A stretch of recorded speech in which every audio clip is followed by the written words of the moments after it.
Brought to you in association with Grendel Press. This is Werewolf the Podcast, a serial killer drama.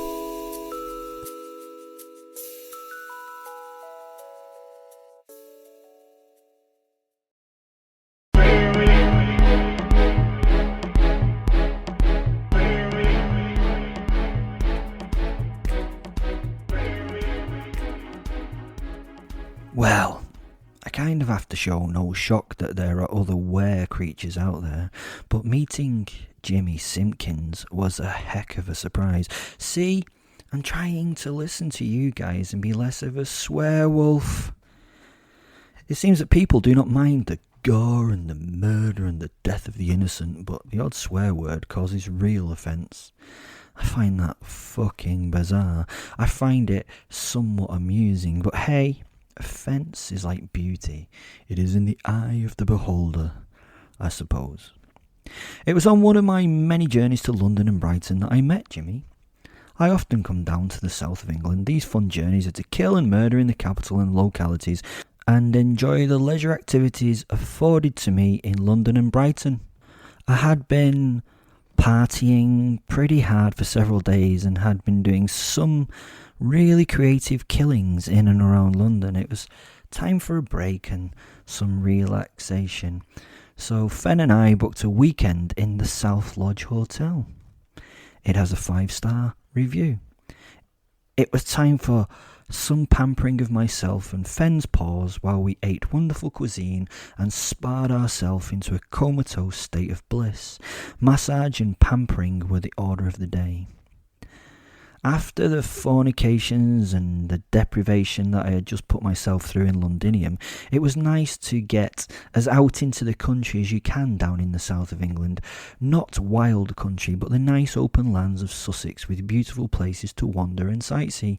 Oh, I like that you've pegged me for being a heathen and not enjoying the finer things in life. But you have to remember that I have an artist's eye and a genuine love of history and architecture. There has to be some reason to stay in the British Isles with its inclement weather, high tax rates and stupid laws. My reason for doing so was that I loved Old Blighty and the past that it so happily celebrated, and this area of the world that I was in now was like a chocolate box, a photo of rural English life. No, not the chocolate box that has the picture of the cross-eyed kittens on it with the pink bows. You know which one I mean.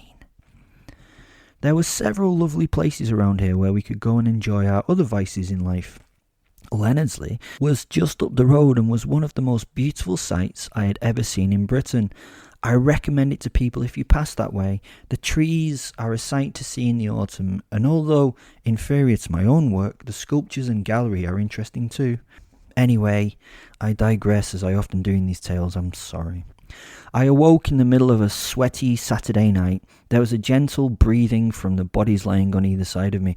I'd met a lovely couple in the bar, and they'd convinced themselves that they wanted to be crazy and have a threesome, which, for some reason, included me. Hey, what could I do? It would have been rude not to, and it was their honeymoon. I bought them champagne and supplied them with copious amounts of high-quality cocaine and molly. Oh, and Viagra in his case, but I believe that's a common side effect of taking that particular drug in human beings. I was on holiday, so I wasn't cruel, I wasn't rude or nasty to Nicky and James. I just had an evening of great food, great wine, and great fucking, to be honest. Oh, sorry, there goes the swearwolf in me again. I'm genuinely sorry. In the Shadows, such a great film, Swearwolves. I woke because Fen was calling me in the night. I dreamed about fire and death. You know, my usual wet dreams I love. I could do that thing in the back of my mind where I could just hear Fen just above the screams and the roar of the flames. Will, wake up. We have a visitor. I tried to ignore this, but much like that urination we tried to ignore, I eventually succumbed to his badgering and woke. I looked towards the bottom of the bed through crusted eyes to see a large rat sitting on my duvet. At my feet? I mean, it just sat there doing everything you associate with rats, you know, the twitching of stuff and the ruffling of whiskers. But the unrat thing that it did was it just stared at me. It was a little unbelievable, and at this moment I wasn't a werewolf, get it, and a werewolf all, but it just sat there and stared. It wasn't even scared. As my senses returned from the dream world, more became apparent about the weird nature of this creature. Number one was that it had a purple glowy tinge and red eyes. Yeah, I know that's not normal for rats outside Chernobyl and Sellafield and some dodgy experiments that unethical scientists do with glowy jellyfish genes, but I'd never heard of a glowy rat. Red eyes? Maybe. I don't know. Is that normal? Is it not? At this point, I have to tell you one of my favourite facts about the Welsh language. Yes, I have favourite facts about the Welsh language. What is Welsh for jellyfish? It is pysgod wibbly wobbly. Pysgod is Welsh for fish, and if I have to explain which bit is for jelly, then you're a dumb fuck. Dumb as that fucking animal it names. But it's a fun fact, huh? Back to the glowy purple rat. The other strange thing about the rat was it was floating about 6 inches above the bed. I was a bit nonplussed about what to do or say in that moment. I looked at Fen and then left and right to the sleeping couple. I knew they would not be a problem, as I had mickeyed them and drugged them with downers and sedatives so they would shut up and leave me alone for once. I really don't know what to do at this point, I sent to Fen mentally as I raised myself on an elbow and scratched my head. The rat stopped its twitching and spoke. Well, I suppose it didn't speak, but it did that telepathic thing that Fen and I do. Hi, it said in a squeakier than squeakier voice. I suppose it wasn't a voice, but it sounded super squeaky in my head. I have been sent here to meet you and greet you for the sake of my human. It then went silent, and I think that it thought I was going to say something, but I had no idea really what to say. I opened the drawer next to the bed and checked my drugs. I don't think I'd taken anything that would have me seeing this shit. No, definitely not. In fact, I thought I'd sobered myself up before sleeping, so God, there wasn't anything trippy in my bloodstream.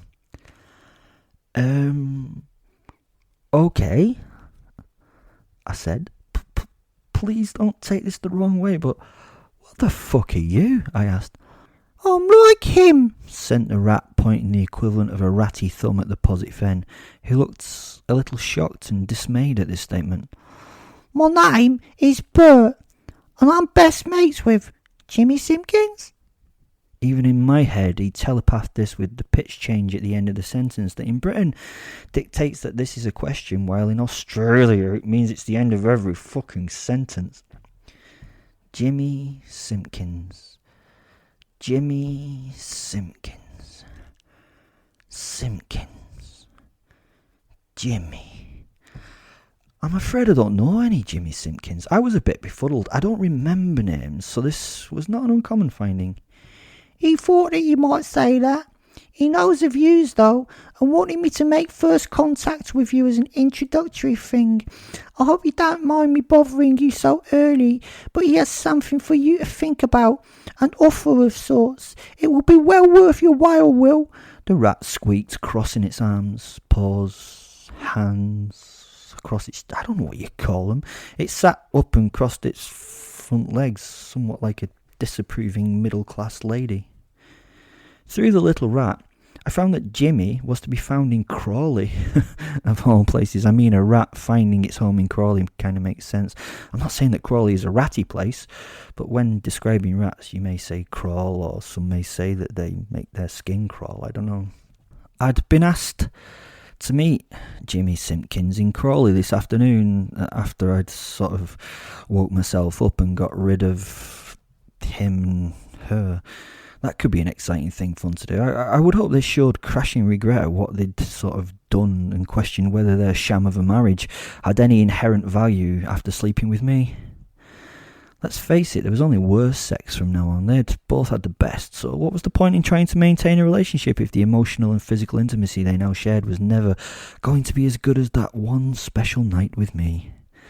That's not me being egotistical for once either. It's the truth. Anyway, moving on from this reality to the next. Crawley is a quintessential new town with Gatwick Airport stuck near it. Halfway between Brighton and London, it has excellent transport links to both.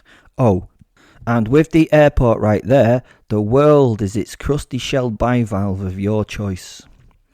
Our meeting was to be at Ye Olde Punchy Bowley pub. We were to sit down and discuss something the rat said was an important opportunity for Jimmy and me. I knew I had to go just out of curiosity. I mean, how often do you get to talk to a wererat? Have you ever done it? It might be difficult to know if you have or not, really, wouldn't it, I suppose? Unless, they were actually the rat at the time you were talking to them, because if they were... Anyway, I was pleasantly surprised at the venue. I expected a mock Tudor building or a renovated and ripped out rip-off of the original oldie worldy pub, but it was a beautiful 15th century timber-built building. The only downside to the establishment is that the planners had obviously been on super drugs or being super paid off when it came to the critical decisions in the vicinity, because next to it was a god-awful fucking Domino's pizzeria. Not the best decision of the zoning committee by that council. I sat in the car and sent Fen the posit on a perusal of said establishment before I entered. These things could often be a trap, which could in itself be fun or a headache, but I like to make sure that the scene was clear as it could be before I entered the place. As you know, I also like to walk into traps as long as I know they are traps. The place seemed clear. There was no police or army or any others that seemed apparent, and if it were a trap, with this few people present, it would just be another remarkable story to tell. Fen wandered through the pub and gave me an idea of the clientele and the available beers. Both are key to me enjoying an afternoon with a strange were-rat in an ancient inn, I find. At 1:55 p.m. precisely, a golden 1949 Rolls-Royce Silver Wraith saloon was parked on the high street. It was driven by what I refer to as a twat in a cap. It was a proper chauffeur in all the gear. In the back, hidden behind an actual Financial Times, was a man who folded the pink paper and climbed out of the gorgeous vehicle as his man opened the door for him. He was alone, apart from the driver, and I could not see any vehicles or people that would be related to or watching this car. He either had no security, or his security was that shit hot that I couldn't spot it. Either way, it seemed like a good thing. So far, the building and the man had all the relevant ticks on my sheet to allow the meeting to go ahead. The man himself was, well, he was ratty, but a very expensive dandified ratty. He was short looking because he was tall but crouched. His hair was black, but the top of his dome had pushed its way through his remaining hair. This had been covered by the worst toupee I had ever seen. It was grey against his black hair and did not hide his bald spot well. It more or less advertised to the world that he was bald, and not only that, it told everyone in the vicinity that he was wearing a mini wig! His face was ratty. A large nose, small dark eyes, a moustache that was trying hard with its few hairs, and it had a constant twitch. It was the face of a human rat. His arms were long and furtively held in front of himself, and the fucker only scampered when he walked. He actually fucking scampered. He tried to make up for this sort of physical hindrance with a downright opulent dandified showing of his obvious wealth. He was dripping in gold from every finger. His neck was adorned with thick gold chains, and hanging limply from his much too thin wrists were golden chains too.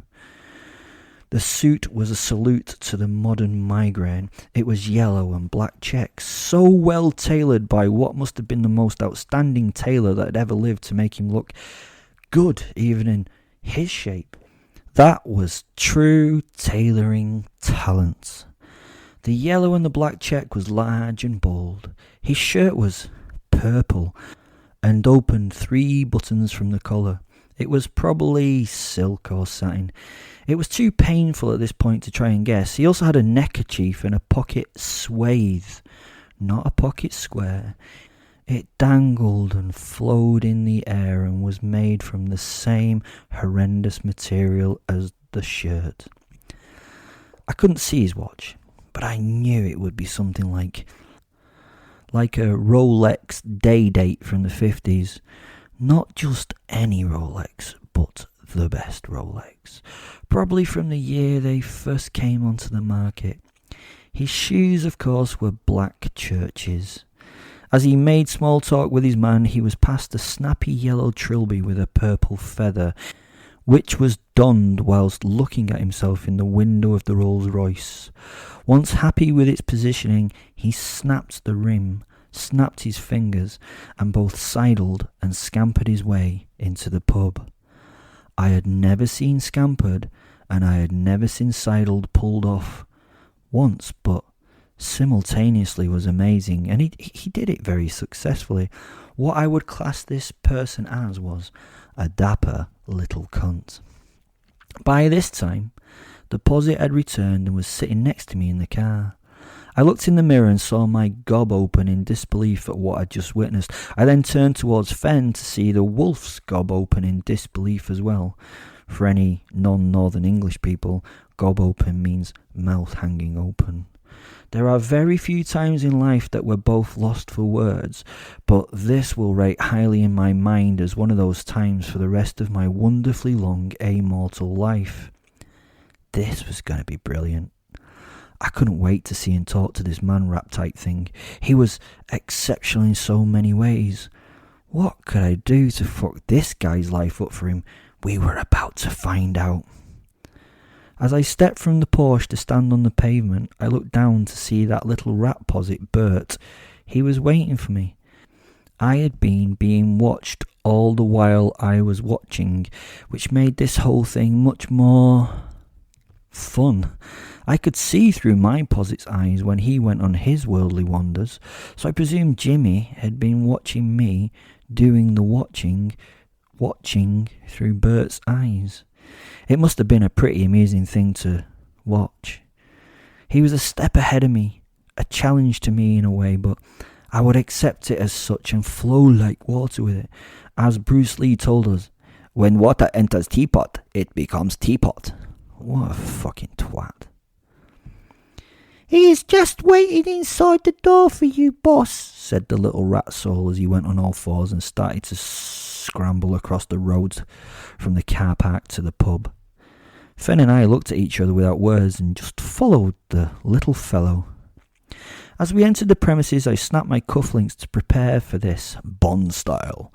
Jimmy had already taken a seat at a table facing the door, and he smiled at us. Yes, us. He gave Fen and then me a nod and invited us to sit at the table.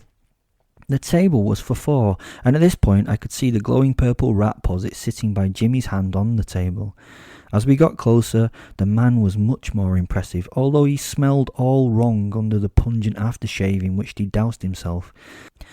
I recognised most of the renowned parfums out there, but this was not something I had smelled before. It was a rich mix of spices and berries, a very expensive smell, probably handcrafted for the man, much as his suits must have been.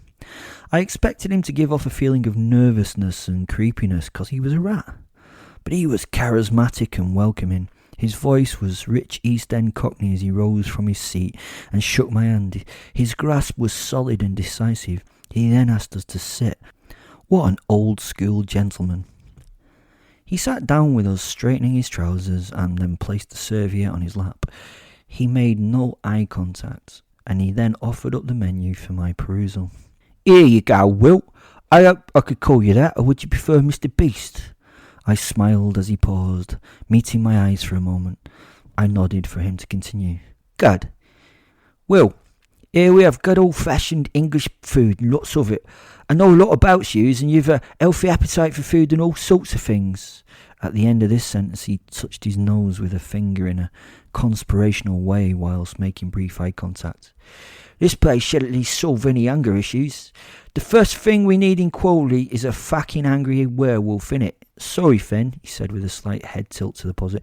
I knows you can't eat. Bert's biggest regret is a chance not to savour his scran like he used to. I looked at the little rat, and it shrugged and nodded its head in a very human manner. Jimmy picked his way through the menu with difficulty, arms outstretched, and then turning to the bar, shouted for his glasses. The thing that came from behind the bar had been invisible to this point. It was human, I think, but only just, and it reminded me of how Terry Pratchett described Detritus the Troll in his books, but with the difference that this thing was made out of meat and not rock. He was a huge fellow who, judging by the state of his face and the state of his knuckles, had been a prize fighter in the back streets of some hellhole since he was 7 years old. He was the old school muscle. No brain, just muscle. "Thanks," said Jimmy to the behemoth, taking the proffered box, opening it and putting on the half-moon brass-framed glasses. "That's the thing with us rats, not the greatest of eyesight, I'm afraid," as he shook and returned to his menu. The thing continued to loom over the table, waiting and trying to intimidate. Well, maybe he wasn't trying to intimidate, he was just a picture of fucking intimidation. He would never have made a very good ice cream man.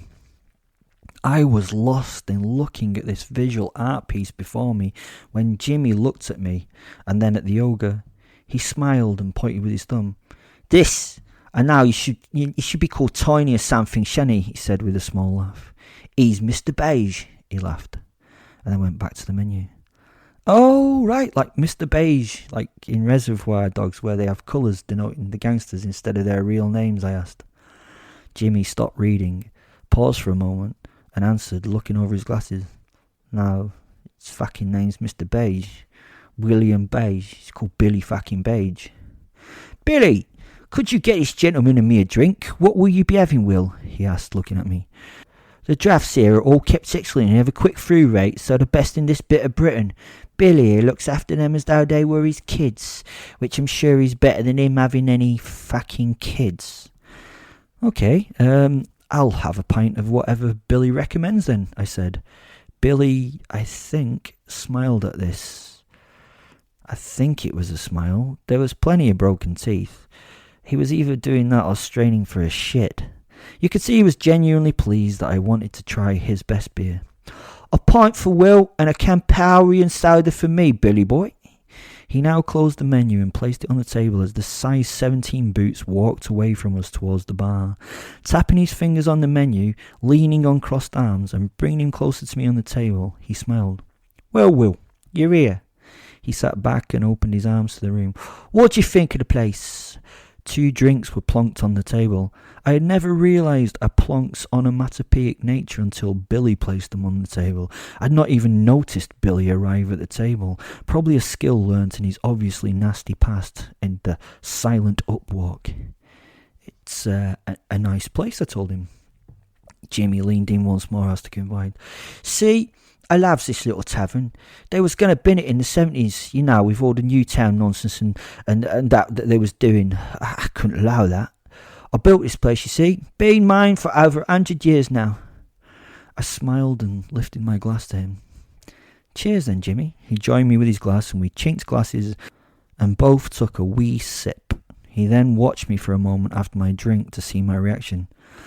At first I thought I'd fucked up and that they'd put something in that drink, maybe sedatives or poison or something. Unlikely I wouldn't have noticed something if that was the case before pouring it in my face. "How is it?" I could see the excitement in his expression. I wanted to say it was awful, but I knew that would actually be crass and just me being a dick, so I told him the truth. "It's probably the finest pale ale I've ever drunk." I wasn't lying, it was. Jimmy's visage broke into happiness, and he raised a thumb to Mr. Beige. "He loves it, Billy!" he shouted. I drank another mouthful as the man sat staring at me, his hands on the table. I had obviously passed an important test. "Jimmy, are you a wererat?" I asked. "What gave it a Will? Was it dear old Bert here?" he said, pointing at the little rat that seemed almost embarrassed at the attention. "I am a wererat, yeah." He lifted and took a sip of his own drink. "Will, are you a werewolf?" "Yes, Jimmy, I am. As you can see, I have my posit here, Fen, and yeah, we can combine to become A big hairy beast. Yeah, well, I knows that, to be honest, Will. I got in contact because of a proposition for yous two. I need somewhat of a stranger to do a stranger job for me. I need your skill sets, and it needs done with extreme prejudice, if you know what I mean, he said, tapping the side of his nose once more with a middle finger. I knows that you are one of those sociopathic murdering killer types, you know, those that does these things for pleasure. You get a kick out of the sick shit and stuff. You know, just doing it because you feel like it. I ain't one of them myself. I tend to be just the business end of things, although I've done my fair share of the dirty deeds, if you know what I mean. But this one is a special one. I heard about yous from a friend, and he says you're a proper sick fuck. He saw my slight flinch at this, opening his hands in a proffered apology. It's not a bad thing to me, Will. The world needs 'em to get stuff done. Not too many sick fucks, but it needs 'em. I butted in at this point. I don't know who your friend is, but I don't like the sick fuck moniker. I think of myself more as a cheerful psycho, you know, a psycho who enjoys what he sees as his job in life. No, job is not strong enough. Vocation maybe cover it. All right, said Jimmy, showing a little confusion and concern on his face.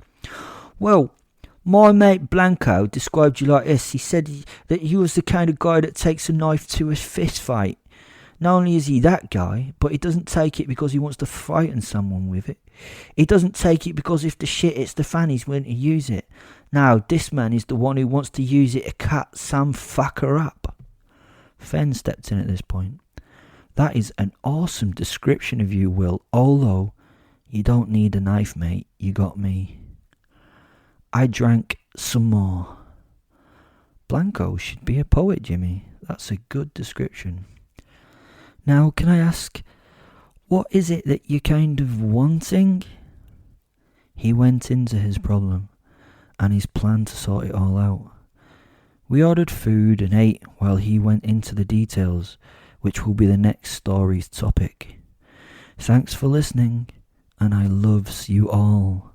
There are links down in the podcast descriptor to loads of cool things. Maybe you could win $4 million. Well, there's no descriptor to that, I'm afraid, but I try my best. Bye.